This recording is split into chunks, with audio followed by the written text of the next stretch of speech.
Hey, good morning. You're here for another episode of The VUU. This is our monthly chance to catch up with folks with the Black Lives of Unitarian Universalism group. Before we do that, let's have our regulars introduce themselves, starting with Aisha Hauser, way out there where it's very early. Yes, it is 8 a.m. It's Aisha Hauser here in Seattle. Hi, I'm Joanna Fontaine Crawford. I'm in Austin, Texas. Going east to west here, or west to east, I'm Tom Shade in Ann Arbor, Michigan. Last month's VUU. Hi, and I'm Hank Purse, and I'm speaking to you from the office of the First Parish Church in Milton, Massachusetts. And if you are a minister, this church could be yours. I'm, of course, the interim minister here, and they are in search. So it's all very exciting around here, too. Well, it's exciting lots of places. Joanna, you guys finally stopped holding your secrets there and spoke out and shared who. Don't I just look so much more relaxed now? So you guys announced the two candidates for presidency. You want to say who they are since you did all that work?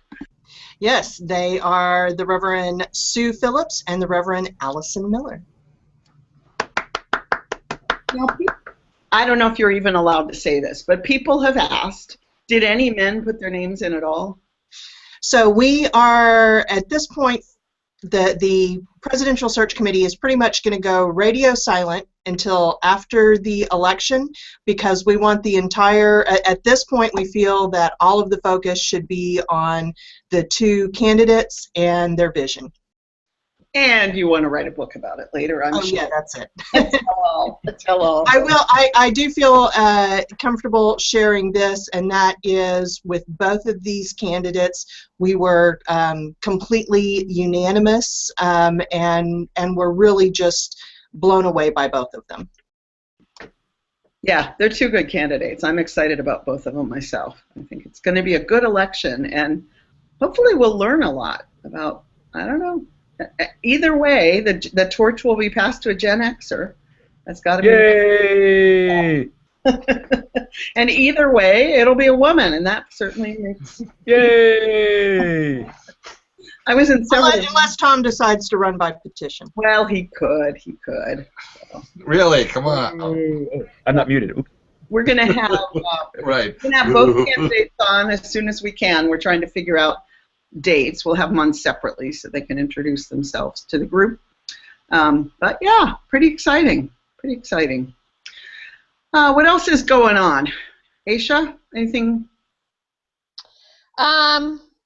Gosh. Oh, we have an interim minister. We've been without a minister. We're a large church, and she's coming to visit this weekend. Her name is Reverend Elaine Paris-Luha, and she'll be starting in April. So somebody said to me, what are you going to do when we get a minister? I said, go back to being the DRE, which is what you all hired me for. So that's pretty cool. Running everything. Yeah. Exactly. So that's exciting. I've worked with Elaine on the center committee. She's terrific. Awesome. I've heard that. Yeah, I've heard good things. So I'm very excited. And she has a dog. So Gussie will be in the office with us, which I'm very excited about because I am a dog person. So we're excited. I haven't met her yet. I'll meet her this weekend. Cool. Well, I've been out in Portland, Oregon. We're trying an experiment. We're going to see if we can create meaningful worship that's for people who are in the room and also coming in remote. So I hope a lot of people will come in remote and see what that's like. Trying to see if it would make sense for CLF to partner with a bricks and mortar church as we go on. And so Bill Sinkford, I saw online, announced that they really wanted to experiment with online ministry, and of course Bill and I are good old friends from working together with his presidency. So yeah, it's really fun. I've been back there a few days. I'm right now in Chapel Hill, North Carolina for the entrepreneurial ministry class, but then I'll go back to Portland for a couple of weeks. And so yeah, next week I'll be on at 8 in the morning with you, Aisha, sleepy and all of that. It's great. Good, you'll feel my pain, Meg, and maybe move it back an hour. Well, I was actually feeling your pain just from being there for a few days. It's amazing how East Coast everything is oriented. So, well, let's talk about, unless anybody's got anything else. The only thing I have is that I'm I'm moving to Cleveland on Sunday, which is kind of has my mind blown. So that's I'm going to relocate. So Sunday is very soon. Yeah, I know. Considering the fact. Now, like all those books behind you, they're not going to be packed. No, they're staying here. Okay, just checking. They're staying here. You really should In get fact, off. the next time I move for real, they may stay wherever they are. I just move away from them because, if I haven't read them yet,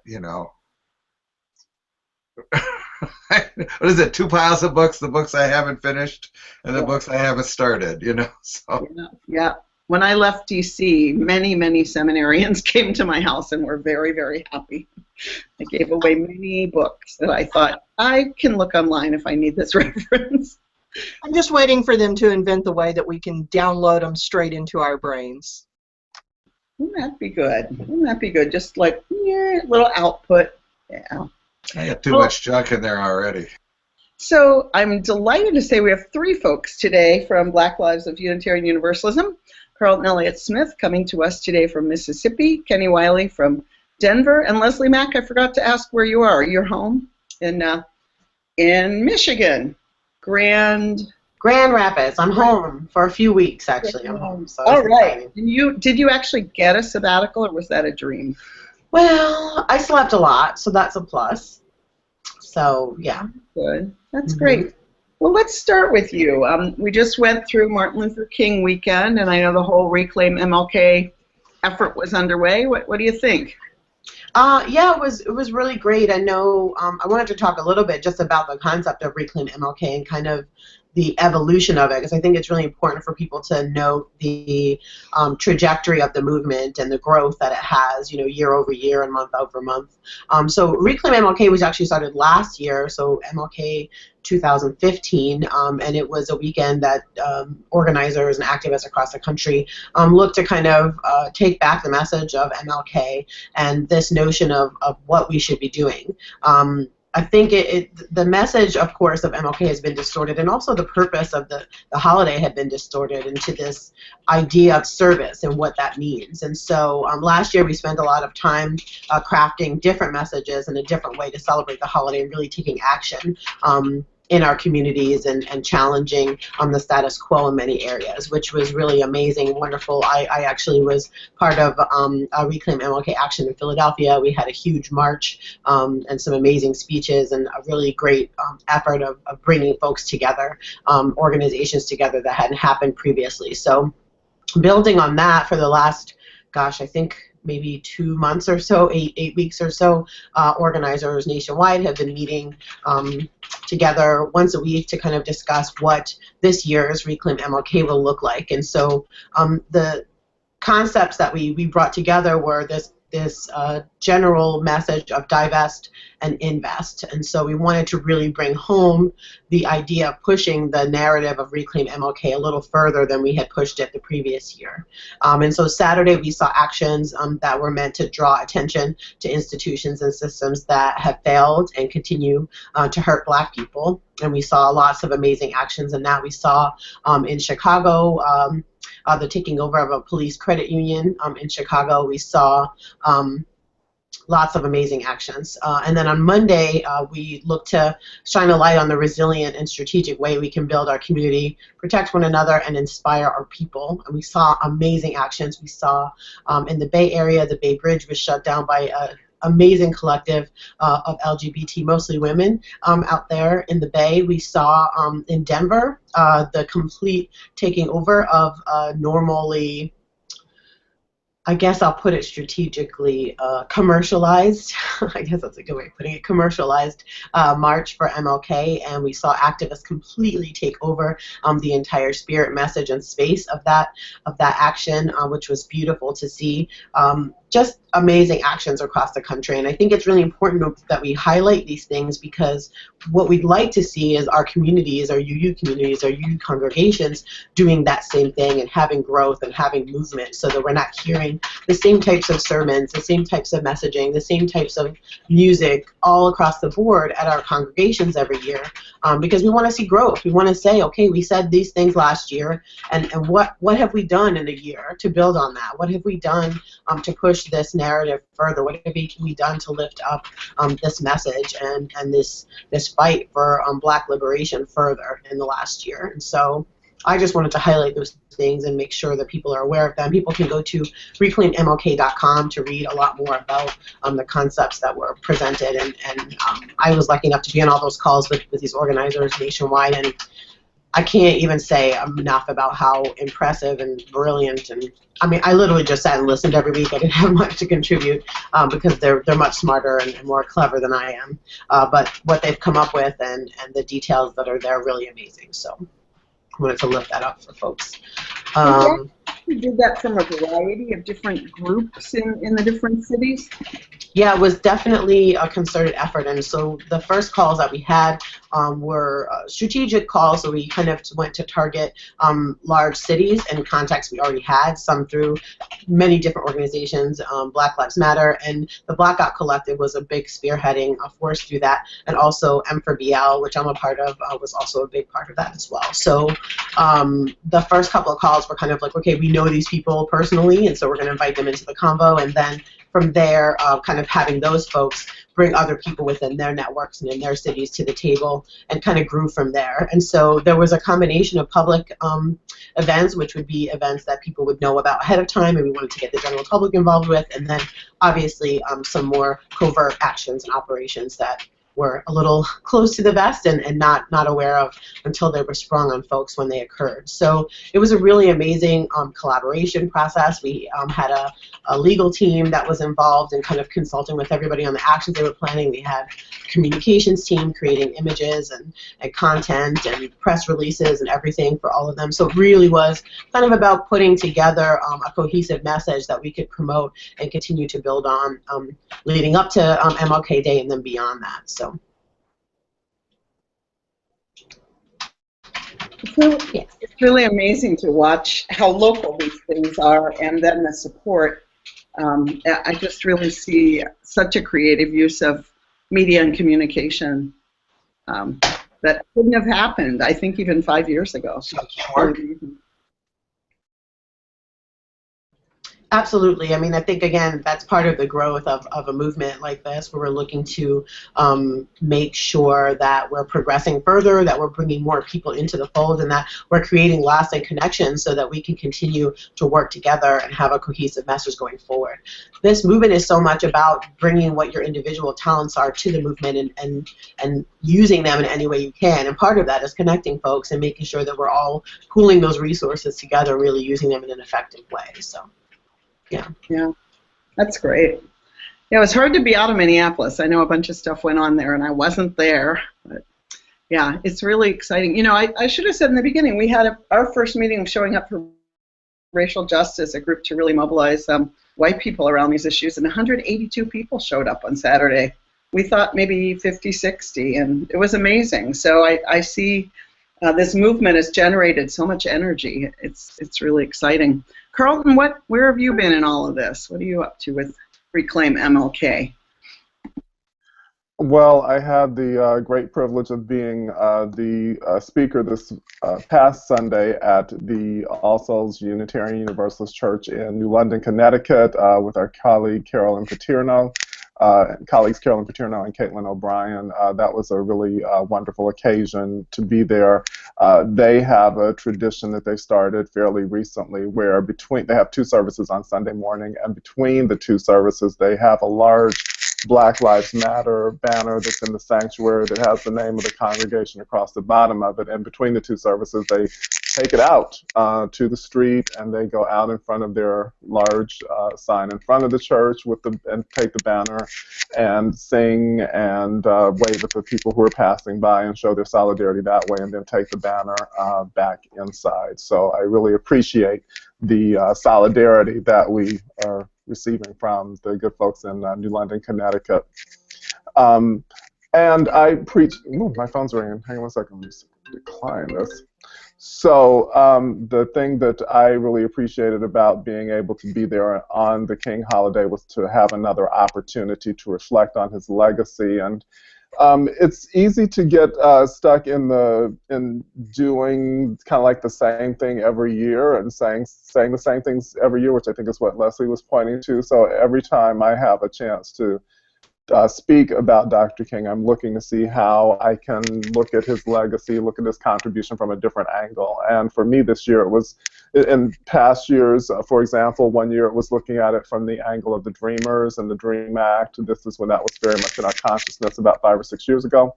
And this year I was really looking at his legacy as an artist, and particularly as a performance artist. Someone who, like the folks who are involved in Black Lives Matter now, who are doing performance in the public sphere, in the Mall of America, on the Bay Bridge in California, all over the country, that there's something to be said for the fact that all of our lives are performance and that we're always performing all the time, and some people respond differently to the performance of our duties. I would venture to say that the police officers who choked Eric Garner on the streets of Staten Island were doing what? They were performing their duties. They were acting in a public space inside of their role. So I would make the case that just as Dr. King was an artist and creating experiences, that we also have the opportunity in our daily lives to create experiences for people and do what we say in our hymn, Spirit of Life. We all have the opportunity to give life the shape of justice, as Dr. King did. So that is something that I've been working with. Sorry, the other thing that Yeah, go ahead, Tom. I'm sorry, I missed that. That sounds like a great sermon. It came together nicely. I mean, and when you're in a room where there's such a great sense of community, like at All Souls in New London, Connecticut, and with my wonderful colleagues, Carolyn and Caitlin, it just all came together quite nicely. I was very glad to be there. The other thing that I've been reflecting on more recently is the fact that this summer at General Assembly we'll be observing the 50th anniversary of Dr. King's 1966 Ware Lecture. He was the Ware Lecture is the main lecture that happens at General Assembly every year. Has been going on for more than 100 years now, and is an opportunity for us to hear from people, usually from people in our larger world. Cordell West spoke last year. This year is going to be Krista Tippett, who does the Sunday morning program on NPR.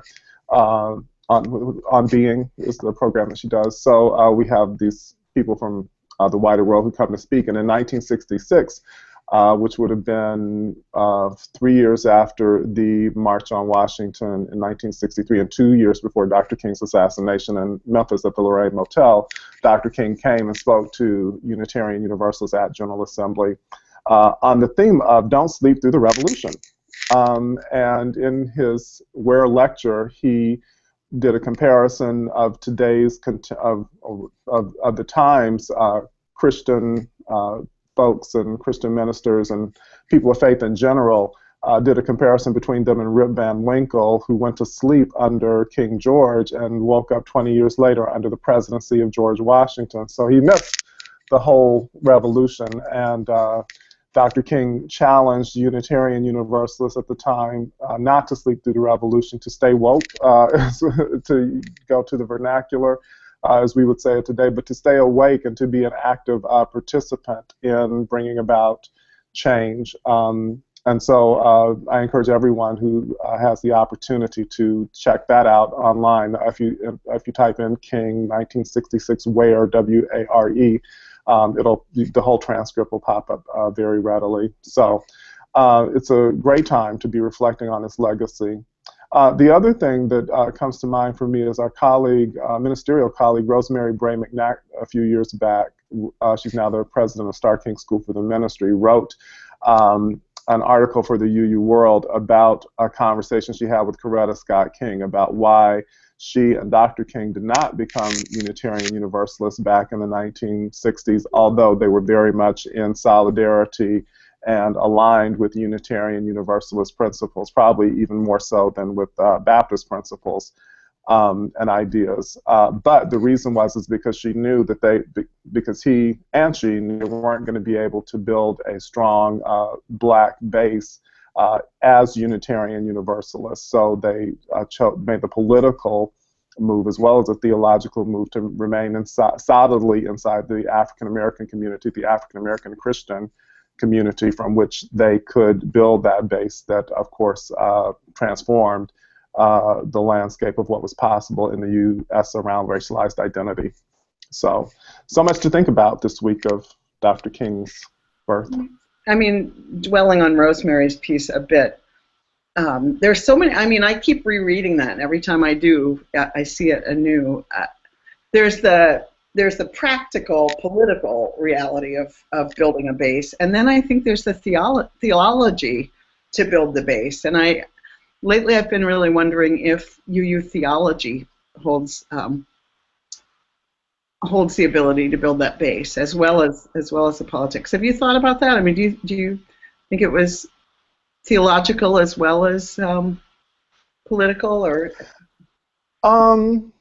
So I would take it this direction, and I should mention that we have the Black Lives track that's coming up in General Assembly this year in Columbus.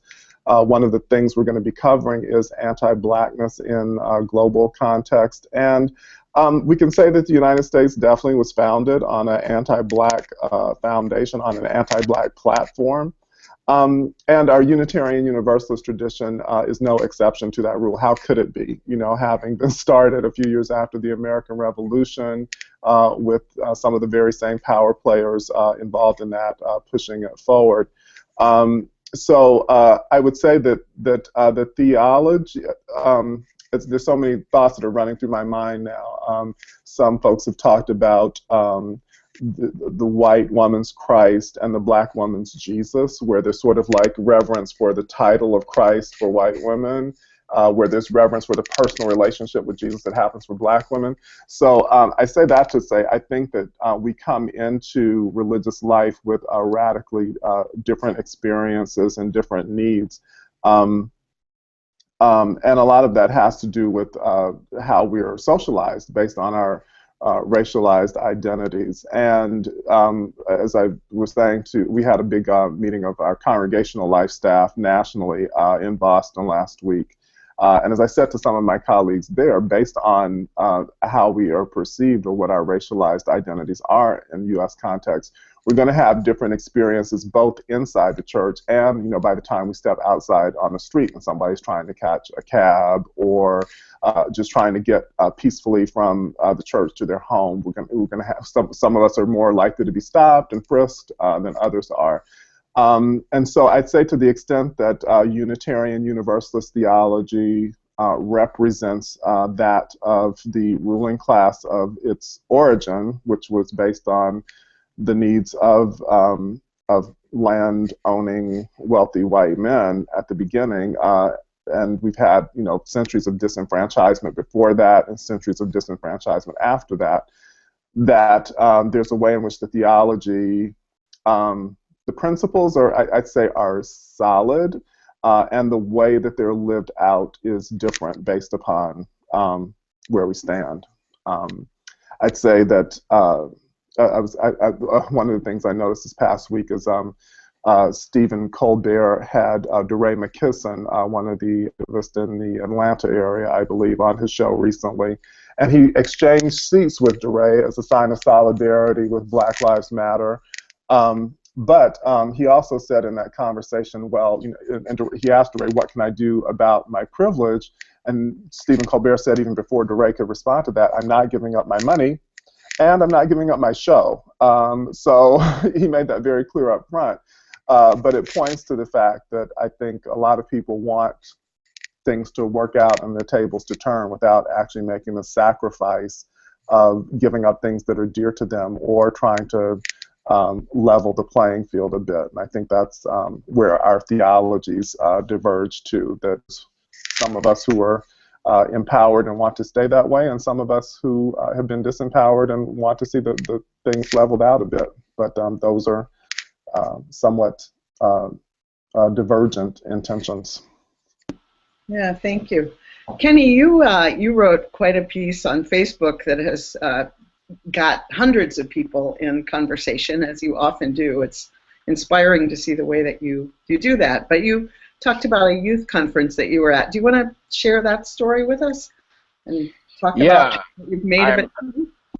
I'm certainly interested to have a conversation about what went down. So yeah, you're right. It kind of flew around UU Facebook land, and so what happened was, as part of, you know, an annual tradition, there's the MLK Justice Con held in Denver, and the reason it's held in Denver is because every Monday, every MLK Day, so Monday, there's what we call in Denver the Marade, and it's march and parade that has tended to feel more like a parade, I guess, in the sense of, I'm not sure how serious it's been, but so the Youth Con starts Saturday afternoon, and this year the focus was explicitly on racial justice, on Black Lives Matter, and so a group of adults and youth wrote curriculum about the history of race and racism in this country before it was a country, and all the way up until all the way up until where we are now. And what was really fascinating was, over the course of Sunday, as our youth started to hear about that there was this Reclaim MLK action going on in Denver, and that there would be a sort of, I've been trying to think of the right word, but an alternate option for marching that ended up taking over the Marade itself, which usually has somewhere between 15 and 25,000 people.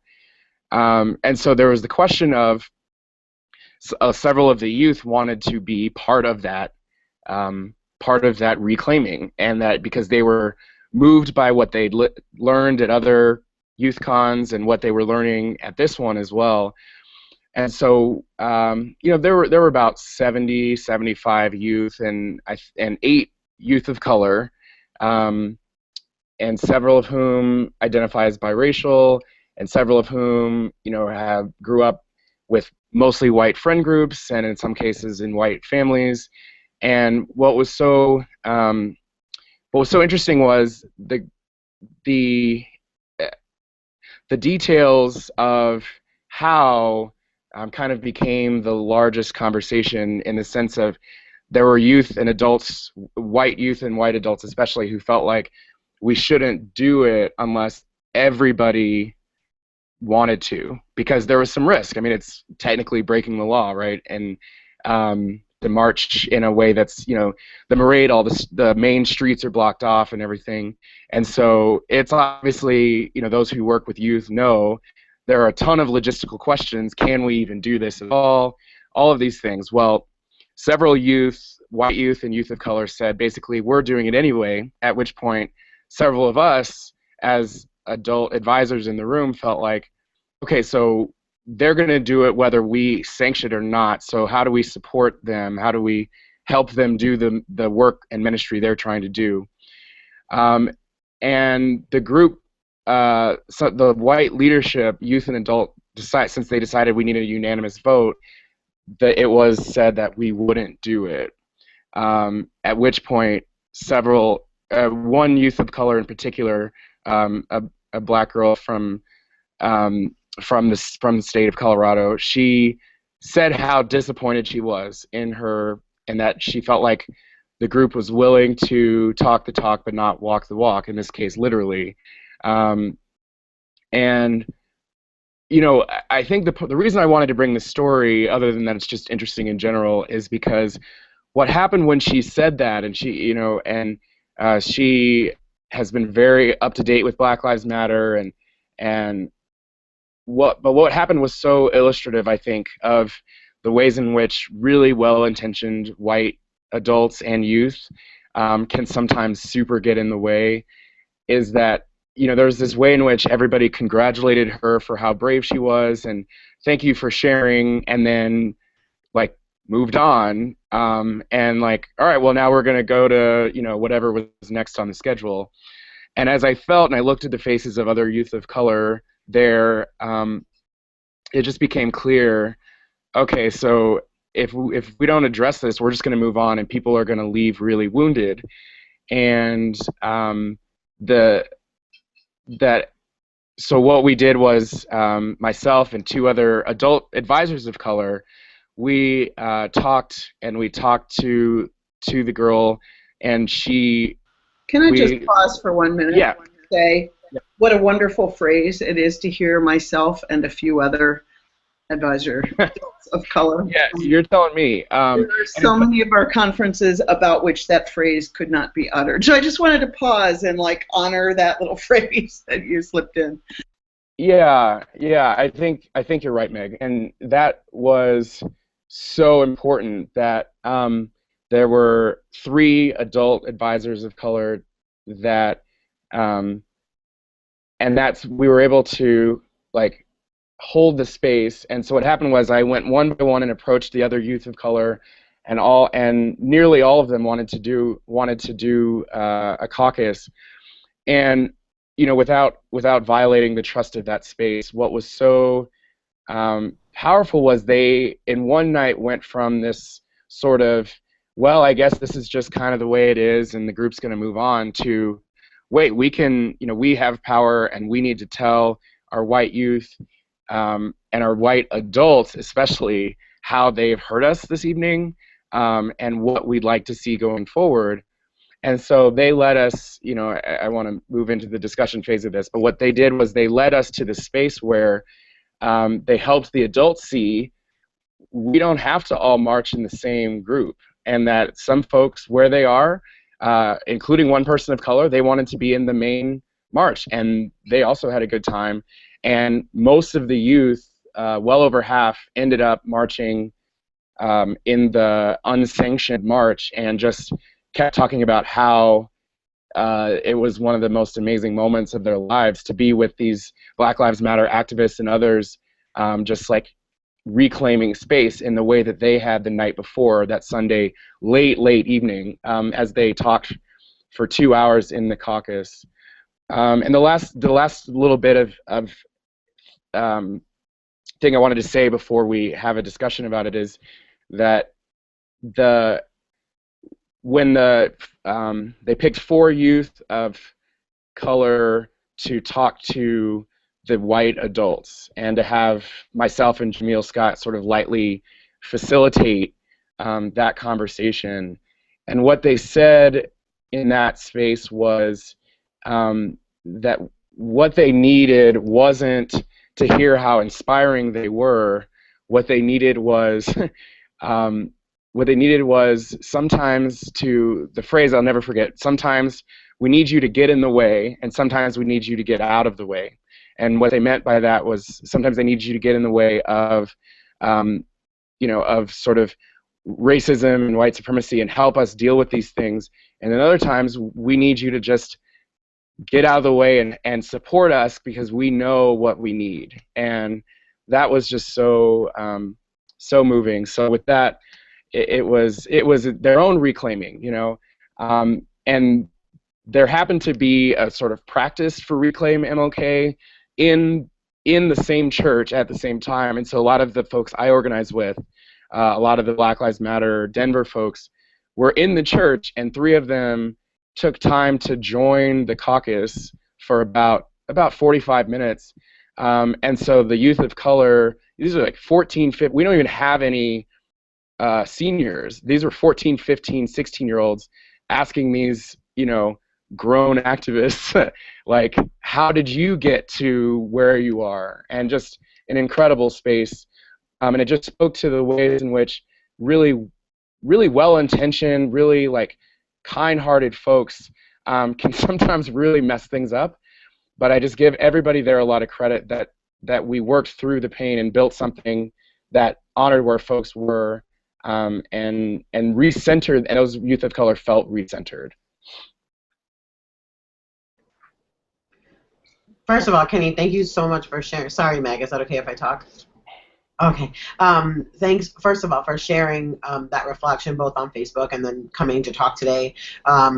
most people don't know that, but behind the scenes, usually for these Black Lives of UU shows, we call an audible like the day before because something happened or something comes together and we feel moved to talk about something other than what we planned. And today was one of those days, and we really wanted to lift up the work that this youth did in Denver, and also use it as a mechanism for discussing some larger issues within our faith, and how youths of color often don't feel heard, not just in youth spaces, but in spaces generally speaking. And so I and all of us discussed it and thought it was really important to talk about this in this context, since we had an hour to discuss it today. And one of the things in talking with Kenny away from this gaze here that really hit home for me was that this youth felt silenced.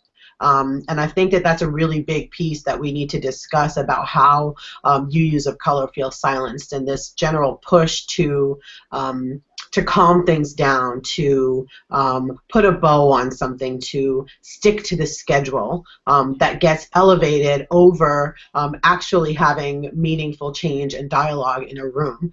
And so that, to me, it's a privilege there that needs to be set aside. The privilege is in compartmentalizing these issues and being able to flip the page and move on to something else because it's not something that affects you personally. So you can say, well, we'll go back to that. But if you're a person of color and it's hitting you right then, you don't have the option to flip the page. That's not a privilege we're afforded. And so I think it's really important that when we are in these spaces and trying to have these conversations, that we look at what's being centered, look at the goals that are in place, and adjust accordingly. And I know that that's like the least UU thing ever, because we like our schedules and we like our time to be done, and we like to make sure we're hitting everything that we planned on hitting. But this work, as Kenny said in his Facebook post, is not hypothetical. It's real.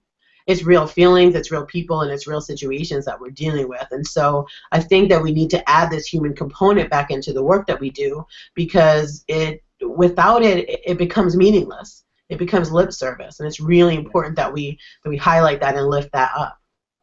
Yeah, and the just to add to that is there are a lot of youth and adults worried about getting arrested, and I mean, understandably so, right? It's a scary thing, and what the youth of color needed the rest of the group to hear is that they said, okay, so what I'm hearing is you don't feel safe. Welcome to our world. And that really, just them having the space to say that in this way of asking folks to listen made a massive difference. And that was another thing was just that the youth of color said, we want you to join us. We want you to join us and to support us instead of talking over us or telling us how brave we are, even as you do nothing. That shift for folks was like, oh, wait, so I have to put something on the line too. And that what they asked us, the three adults of color, to do, what the caucus asked of us, was to help the adults, the white adults, realize how much whenever they speak, because of the relationship between youth and adults, how much whenever they talk, how much weight that holds. And so to use that, to use those voices when needed and to not use them when needed. And that was really huge too.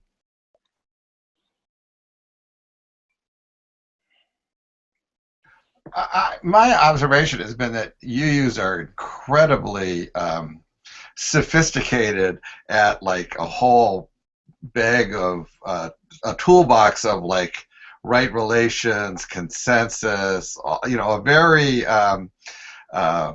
peace and oriented kind of social process. They're really good at managing meetings and so on like that, and it just becomes in the way of anything really happening. There's always this benevolent control coming from the center of the meeting that we're going to take up this issue, and then we're going to take up that issue, and then we're going to do this all in this way. It's somebody saying here on the side, Robert's Rules of Order. It's really not even Robert's Rules of Order. It's a kind of benevolent, everybody's going to have their space, everybody's going to have their place, we're all going to agree. I'm questioning even the beginning there, why you got into a thing where everybody had to agree on, you know, a single course of action. That's like, you know, that's crazy town, if you ask me. You know, I mean, it's stuff like, especially when you're starting talking about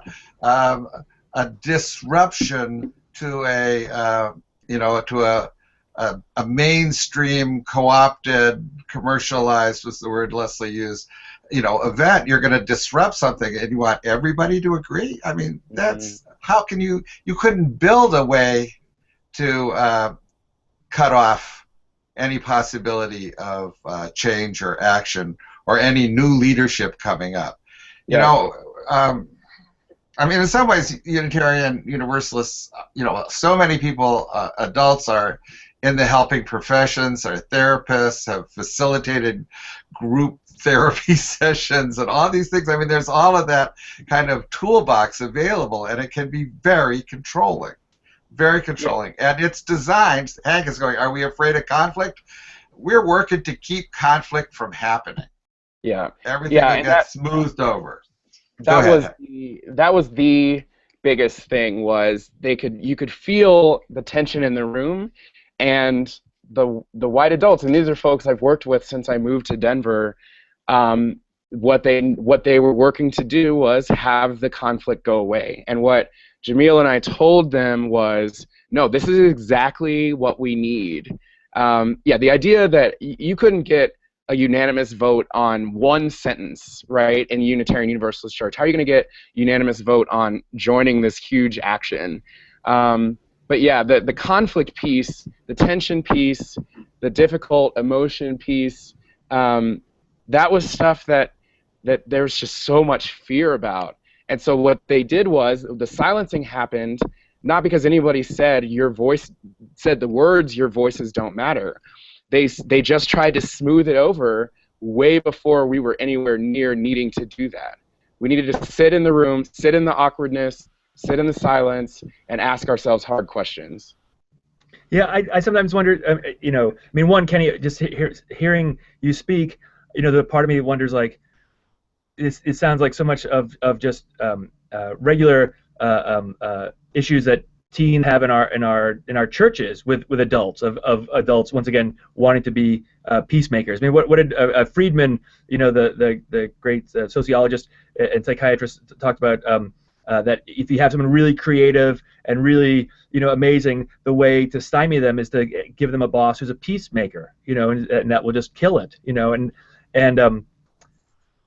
you know, sometimes I wonder, is it because we try to be so all-encompassing of all of these different theologies, all these different beliefs, and so the best way to deal with it is to not talk about it. You know, we like to give lip service to all this stuff, and because if we start talking about it, then things are going to come up, and maybe we're also afraid of disagreeing with our friends, and all of a sudden going like, oh my gosh, my friend believes something completely different from me, and so it's better if we just talk about having different beliefs, but don't actually have, you know, engage in conversations about it too. So. But let's lift up that something different happened this time. Yeah, right. I mean, that's the good news here, I think, is that the people were in the room, not just the advisors of color, but also some Black Lives Matter activists. I mean, that just, boy, that is going to change those kids' lives, I think, and how wonderful that is. Carlton, you trying to get in? Yeah, I was going to say, bringing it back to Dr. King's legacy, one of the things that he talks about in his 1966 Ware lecture is encouraging everyone, people of good conscience, to be creatively maladjusted, which means that there are just some things in our culture and our society that we're just not going to be okay with, and we're going to find imaginative and creative ways to respond to it, just as Kenny is describing in the situation at the Marade. We should be creatively maladjusted to discrimination, to segregation, to police brutality. These are, and if we're not creatively maladjusted, then what are we? I'd say that we're destructively adjusted. to these things. We've learned how to swallow our own silences. We've learned how to look the other way. And as Kenny points out, I think there's a light bulb that goes off when folks who identify as white find themselves on the other, looking at the bubble from the angle of those of us who are not. That we're not feeling protected and safe and like the police are on our side.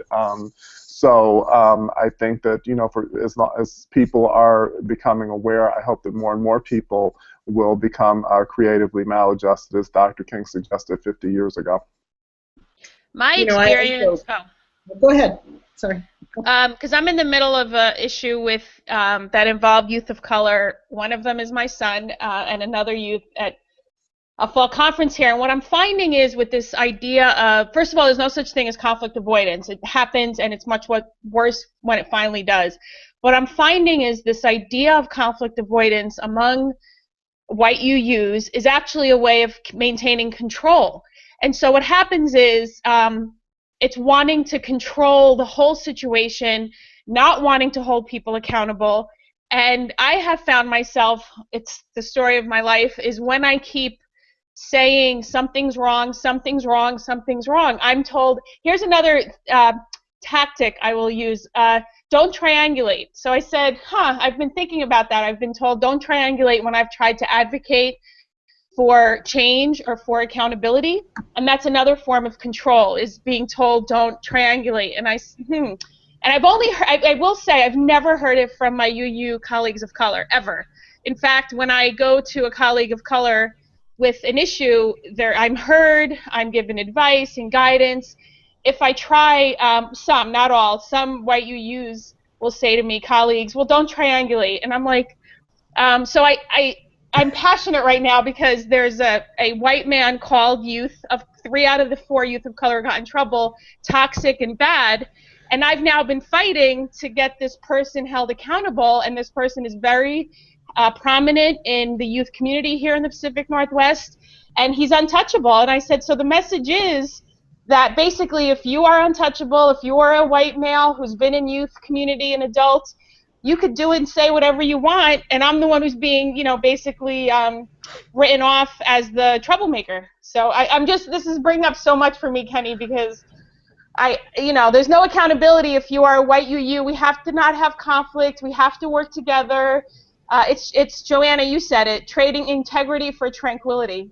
Right. And I also often wonder if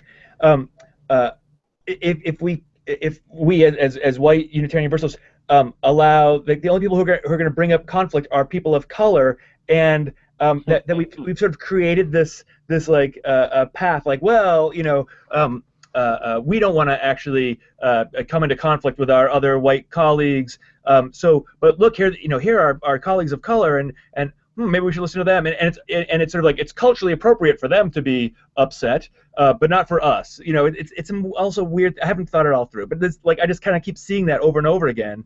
That here's this thing that happens.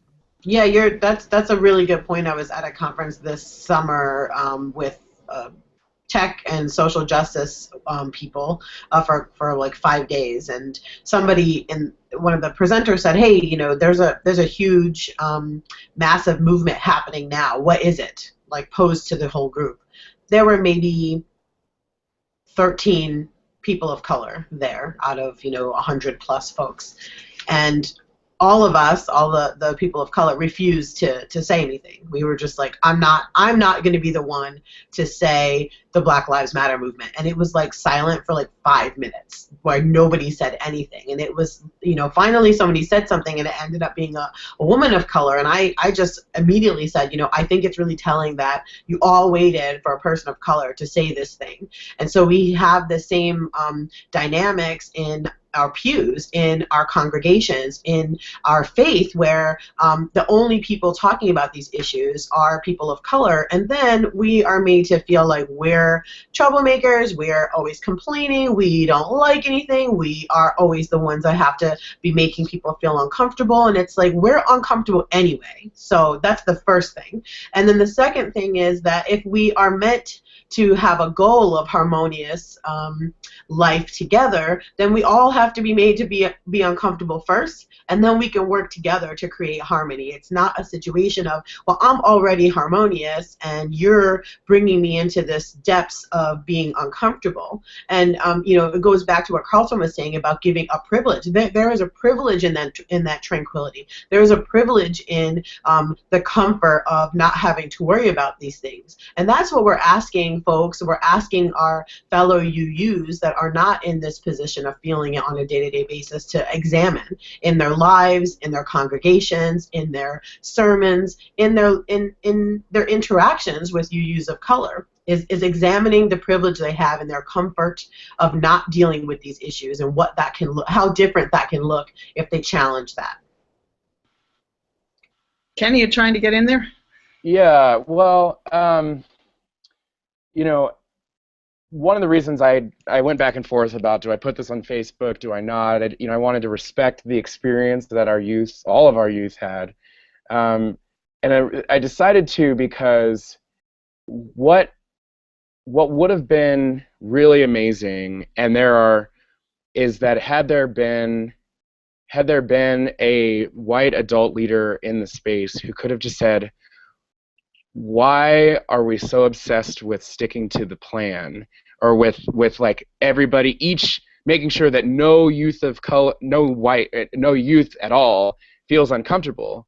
But if everybody, you're trying to get everybody to agree, you know, that you're just really lifting up, there's one white person in the room who feels uncomfortable, we're all going to not do this. Is that really what we're setting up? And had there been a white adult in the space who could have said that or shown folks that, because our white youth leaders were trying as hard as they could and then some to build something that felt good for everybody. And then, you know, so it fell on Jamil and Marcus and myself to assure folks that we want, whatever we end up deciding to do tomorrow as adults, we're going to keep our youth as safe as possible. I wouldn't, you know, I'm in Black Lives Matter Denver. I wouldn't be suggesting we join this if I thought it was going to be super unsafe, right? I predicted the police would block the streets off for this huge march. They're not going to arrest thousands of people, including hundreds of white teenagers. I mean, that would be the greatest thing that would ever happen to the Black Lives Matter movement if that happened, right? So like they're not gonna do that. But the folks in the room didn't believe me until it happened, right? And so this way in which some folks, I said on Facebook that sometimes the work adults of color do is undervalued and sometimes it's overvalued. Oh my gosh, so and so's just so amazing and blah blah blah, right? But a lot of times it was clear over the weekend that until folks saw that the three of us adults of color, we really knew what we were talking about and we really knew what we were doing, that they didn't think we, you know, had what it takes, and it just was so. But again, in the end, through the leadership of our youth of color, telling white folks, we need you, we love you, and sometimes you are super in our way, that brought our community to a place that it's never been before here in the Mountain Desert area. So it was, in the end, it was really cool because we lived in the tension and we lived in the conflict.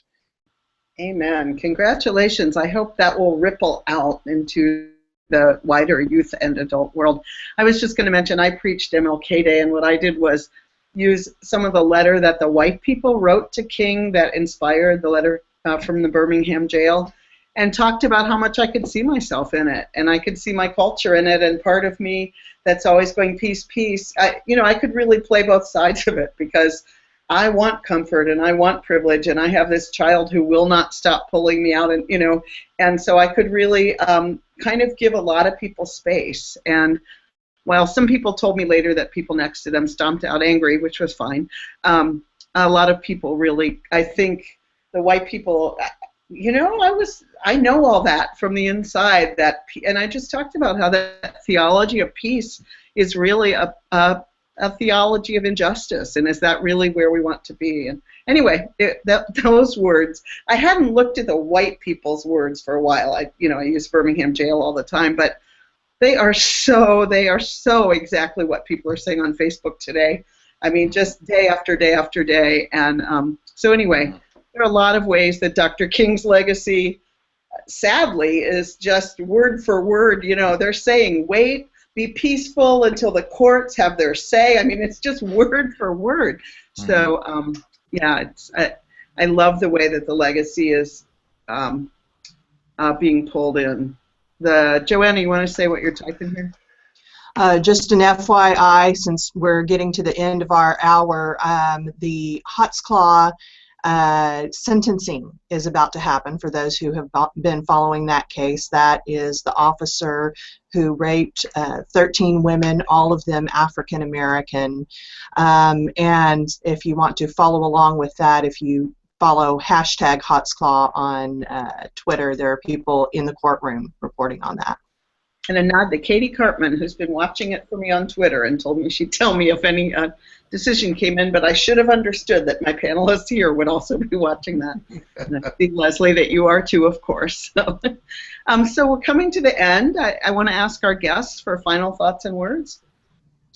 I actually don't have a final thought about what we've been talking about, but I did want to mention, you quickly mentioned Flint earlier before we came on air, and I just want to mention that I'll be going to Flint on Sunday.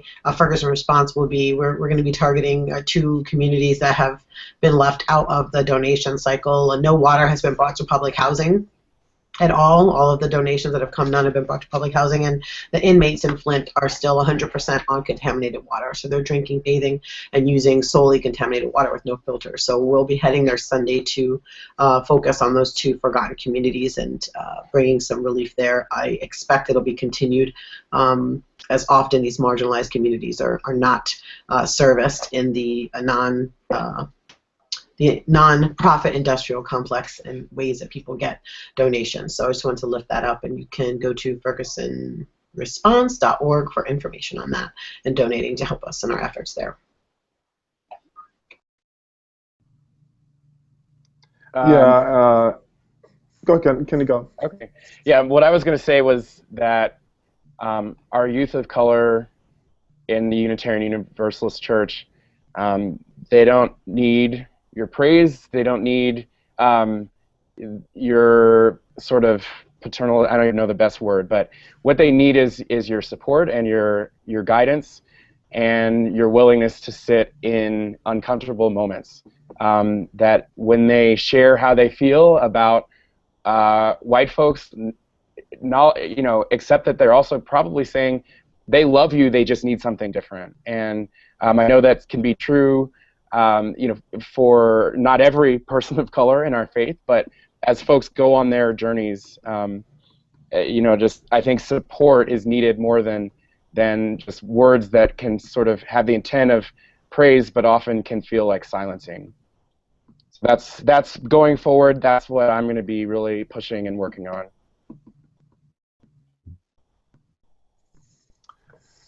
And coming out of the big congregational life meeting last week that was held in Boston, where we had 6 people of color who now are serving on our national congregational life staff, one of the things that was surfacing is the need to be able to affirm that which has happened in the past while also continuing to move forward in the present. I know that there's been some pushback against Dr. King's legacy in some ways, or even against nonviolence as a method of achieving it. And I'd like to say that there's still ways that we can move forward and learn from that legacy, but also move beyond some of the things that were very much a part of his legacy, which included respectability politics, the idea that if we just presented our best selves and showed up in our Sunday clothes, that people would sympathize and come along. And we've come to see that that's not always the case. So while we look at the past and embrace aspects of the legacy and learn from Dr. King, let's also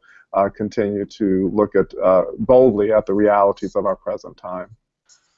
Amen, including all of the women and queers and trans people and just the wonderful mix of leaders now that were not we're not in the center back 50 years ago. So right. thank you so much. There's always so much going on. There's so many things we didn't get to talk about, but I know that all of the videos that we've been doing with Black Lives Matter UU have been featured by Standing on the Side of Love as part of the 30 Days of Love. You can go back and watch the old ones, and they're still timely. They're not 50 years old.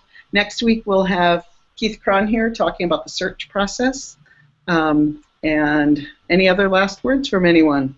Yeah, this whole thing made me think of the closing words that so many of us use on Christmas Eve. Howard Thurman's words about and now the work of Christmas begins. And I think of that every Martin Luther King Day, of like the day after, on that Tuesday, of like, and now the work of Dr. King begins. We can all be nice on that Monday and do great things and do wonderful stuff, but really the real work is the work that follows afterwards. All right, thanks so much. See you next time.